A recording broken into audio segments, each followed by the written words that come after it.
Patch 13.4 brought along a ton of changes, so let's see how our tier list looks a week into the patch. Starting off with that top lane as always, and in the S tier we have Singed, Camille, Darius, Olaf, Jax, Gangplank, Rengar, Aurelia, Shen, Kled and Wukong. Yes, still a ton of super strong champions up in that top lane. As we predicted, the Jax nerfs didn't really make too much of a difference, and therefore he's still going to keep his place in the S tier. They did nerf his ultimate slightly, but they kind of somewhat buffed his E and his base stats as well, and the trade-off wasn't too bad at all. Jax is a seriously scary champion once he gets snowballing, and he's so hard to beat when he's set up in that side lane and he's stronger than everyone who tries to stop it. So if you are a fan of Jax, don't stop playing him anytime soon. Another round of Cho'Gath buffs have definitely made him better, and now he's gone up from the B to the A tier, and his win rate is actually really impressive. He's not necessarily been super underpowered for a while, but he's just not quite been strong enough to really be viable. Cho'Gath is one of those champions though that when he does get a bit strong, he gets incredibly tanky, and the sheer amount of crowd control he can consistently dish out in teamfights is really underrespected. It is definitely nice to see one of the oldest champions in the game get some love, so we do welcome Cho'Gath becoming a bit more relevant again.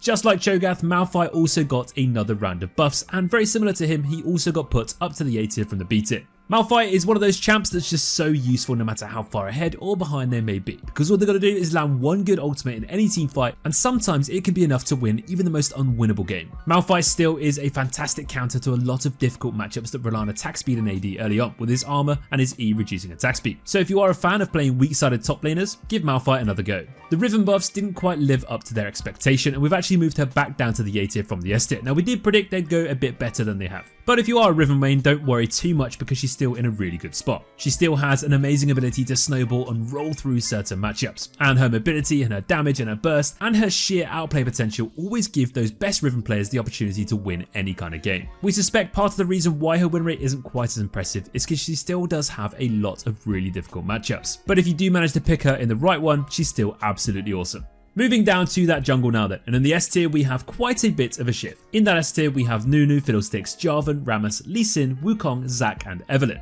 The nerfs to Udyr, Maokai and Elise made more of a difference than we thought, so they moved down to the A tier this week, along with Amumu, who we already moved last time round. This collection of junglers were stomping so many games since the start of this season, so it's nice to see them take a little bit of a hit. They are definitely still viable though, just not quite as oppressive as they have been. One champion that did survive those nerfs though was Jarvan, and ever since his buffs in 13.3, he's been a little bit broken. Honestly, all they really did to change Jarvan was make his W an actual ability, because before all it did was basically just slow people. Now his W shield is actually really good, and this is a big reason why he's so much better now. Jarvan is fantastic at snowballing games through those early ganks, and he's so good at repeat ganking and completely shutting down certain lanes. So when you use your flag and drag on an enemy bot lane, it's an easy double kill, and if they do flash away, you just press R. One jungler that's made a big comeback recently is Lee Sin. This is mostly to do with that little buff they did recently in concoction with all of his biggest and hardest matchups getting nerfed. Lee Sin is all about that early aggression and early ganks, and just stomping and snowballing the map. He's fantastic at skirmishing, and his mobility allows him to really push his limits. Now he still does take a lot of practice compared to some of his other junglers in that S tier, but if you are good enough to play Lee Sin, he's in the best spot he's been in for quite some time. Let's jump into that mid lane now then, and in the S tier we have Anivia, Cassiopeia, Tristana, Akshan, Annie, Aurelion Sol, Twitch and Katarina.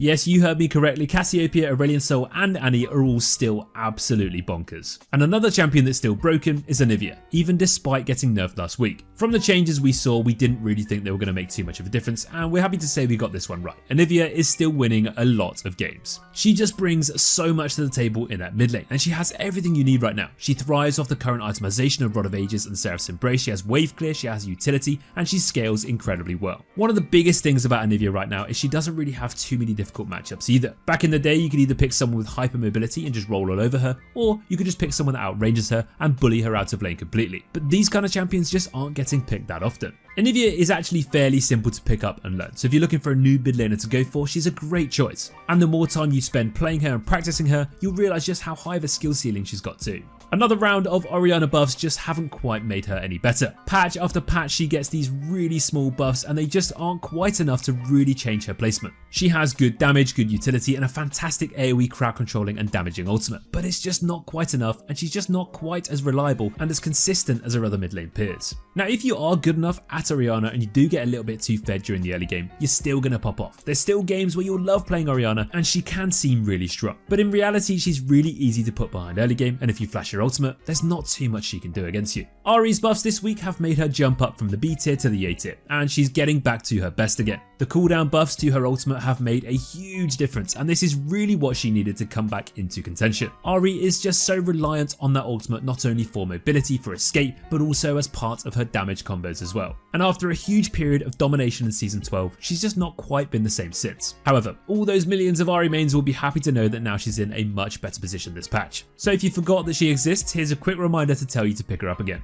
Over to those AD carries now, and in the S tier we have Xayah, Twitch, Jhin, Karthus, Kai'Sa and Draven. Now overall not too much has really changed here aside from the nerfs to Samira, moving her down to the A tier. We have also moved Miss Fortune up from B to A this week after a steady improvement in her success rate. Now this is likely to do with her favourite supports coming back into the meta, with those crowd controlling machines lining up perfect opportunities for her to land those big ultimates. And of course less enchanters to sustain off her ability to bully through that lane phase. Miss Fortune's ultimate always has the potential to delete entire teams if she lines it up properly. So if you do get paired up with that Amumu support with the Maokai or with any other support pick that can really lock down those teams, or even a Jarvan in the jungle, if you're not sure what to pick in Champion Select, why not give Miss Fortune another go? Xayah is still super scary right now though, and possibly still the strongest AD carry in the game. Xayah and Rakan is probably one of the most terrifying lanes to play against in the game right now. So if you haven't actually considered picking Xayah yet, you need to ask yourself why. She has crazy amounts of consistent damage, she has a great ability to peel for herself using those feathers, and of course her ultimate once she gets level 6. And if your enemies do forget about those feathers for even for a second, you can easily catch them out, burst them down, and get very fed very quickly. Xayah is a fantastic pick as she works with so many different supports, she's really good against most matchups too, and she scales really well into games. You can definitely see Xayah's ban rate and pick rate climbing though, so if you do want to play her, you need to pick her early on.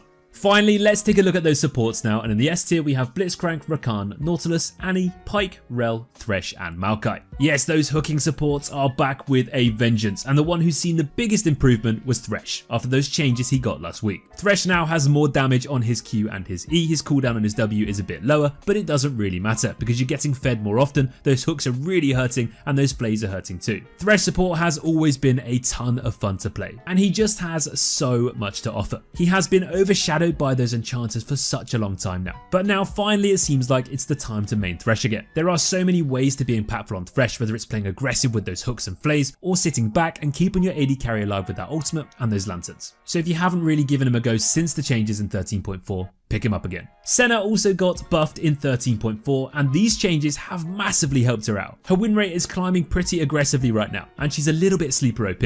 All they really did was increase her attack ratio slightly in her base stats, and also increase the damage and lower the cooldown of her ultimate. And if you played Senna before this patch, you'll realise just how ridiculously long that ultimate cooldown was, and it didn't really feel like it had the power that the ultimate deserved to have. Now though, she really does feel back to her best again. I mean, Senna's always been known for her ability to bully lanes with that sustain and poke and auto attacks. She's got great pick potential in her W, and she's got some of the best scaling for any support in the game with that crazy attack range and damage. And even if your AD carry really isn't up to the mark in a certain game, you can take on the mantle of AD carry yourself once you get those souls stacked up, and then you can start slapping people from 3 screens away. Maokai may not be quite as threatening in the jungle now, but he's still stomping lanes from that support role. Maokai is one of the most reliable tanks in the game when it comes to his crowd control. I mean, all he has to do is press W and it's a point and click route. Then he can combo that with his Q, and quite often this will result in a kill every single time. Once you get your ultimate, your gank setup is now even better. You've got an amazing ability to roam around the map thanks to your CC, and thanks to your tendency of being a strong jungler anyway, you can see the same similarities. He's also got brush control with those saplings, and although they may not hurt quite as much anymore, they still serve the same purpose. And if you're looking to play a really burst heavy snowballing lane phase, then Maokai support is fantastic with any of those really strong early game AD carries like Tristana. I mean, if you're an autofill jungler and you need a support to play, there's no better option to go for than Maokai. And that's going to bring us to the end of our updated patch 13.4 tier list video. Don't forget to check out our website to see our low and high elo tier list for yourselves, and we'll see you all in the next video. Take care guys.